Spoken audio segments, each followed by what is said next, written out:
Zero-based budgeting is a concept which justifies prudent spending and documentation of every item of expenditure and income anew, as against the traditional method of historic economic projection based on previous financial year performance.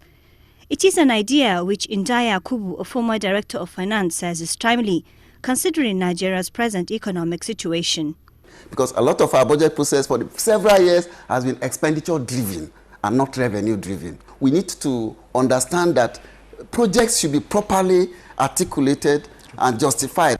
And yes, you find that the government, most government agencies tend to look at the budget from the point of spending money up to a point. But the budget itself was created to achieve a particular purpose. And it is assumed that the extent to which you're spending is hopefully working towards the achievement of that purpose. The question of whether the traditional functions and role of the budget office is still relevant was raised. The issue now is that you don't have enough to satisfy the need of each of the MDAs when you put it in that envelope. Funshaw Phillips, a former chairman Nigerian Economic Summit Group, says for effective implementation and to avoid setbacks, there is need for capacity building and data. What that means is that you don't just come to the budget process with project ideas. It must be a project that has been thoroughly analyzed.